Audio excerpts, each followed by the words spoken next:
বাবাধাম পায়ে হেঁটে জল ঢালার যাত্রা, চারাগাছ রোপণ ও মানব সেবায় অনন্য বার্তা বিধাননগর সমাজ কল্যাণ ডাকবং সেবা সমিতি।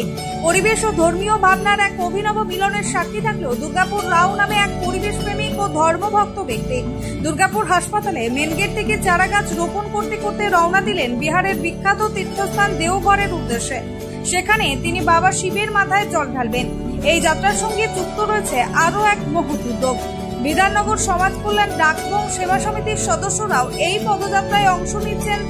তারা দুর্গাপুর থেকে সুলতানগঞ্জ পর্যন্ত পৌঁছে সেখান থেকে প্রায় 115 কিলোমিটার রাস্তা পায়ে হেঁটে জল নিয়ে যাবেন বাবার মাথায় ঢালার জন্য। যাত্রাপথে থেমে থেমে তারা 50টিরও বেশি আম গাছ রোপণ করবেন। শুধু তাই নয়, এই দীর্ঘ যাত্রাপথে 5000-এরও বেশি ভক্তকে শুকনো খাবার ও প্রাথমিক চিকিৎসা পরিষেবা দেওয়া হবে বলে জানিয়েছেন সদস্যরা।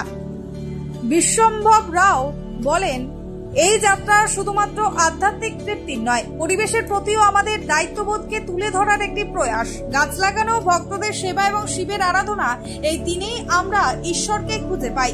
স্থানীয় বাসিন্দারাও পথ চলতি সাধারণ মানুষ এই উদ্যোগকে স্বাগত জানিয়েছেন এবং প্রশংসা করছেন পরিবেশ ও ধর্মকে এক সূত্রে বাঁধার এই প্রচেষ্টাকে।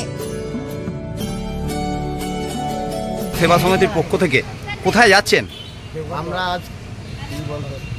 আমরা আজকে প্রথম শ্রাবণের প্রথম দিন দিয়ে আমরা এখন যাব সুলতানগঞ্জ থেকে জল তুলে 115 কিলোমিটার হেঁটে দেওঘর যাব বাবানগরী, ওইখানে জল দেয়া হবে।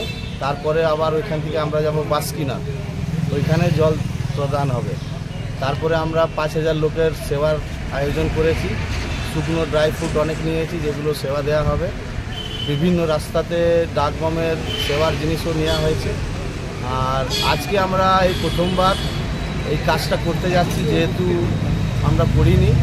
আজ আমরা দেওঘর যাচ্ছি বলে আজকে আমরা গাছ লাগাচ্ছি। আমরা নিজের এই ডিভাইডারে 50টা আম গাছ লাগিয়ে যাব। প্রত্যেক বছরই আমরা এটা লাগাবো। আজ বিধাননগর তো আর অন্য জায়গায় হতে পারে, আজ প্রথমবার বলে আমরা এখানে ঘরের কাজ দিয়েই আমরা শুরু করছি। কতজন যাচ্ছেন? আমরা এখন 40-45 জন আছি। আমাদের একটা বাস যাচ্ছে, আমাদের নিজস্ব দুটোই গাড়ি, বোলেরো পিকআপটাও যাচ্ছে আমাদের। এটাতে সব মুদিখানার জিনিসপত্র আছে, আর আমাদের যত বমরা আছে সব বাসে আছে। কি নাম আপনার? আমার নাম বিশ্বম্ভর রাও। এই ধরনের পদক্ষেপ সমাজের পরিবেশ রক্ষার সচেতনতা যেমন বাড়ায়, তেমনি ধর্মীয় বিশ্বাসকে মানব সেবার সঙ্গে যুক্ত করার পথও প্রশস্ত করে। দুর্গাপুর থেকে নিজস্ব প্রতিনিধির রিপোর্ট, অ্যাক্টিভিস্ট বাংলা।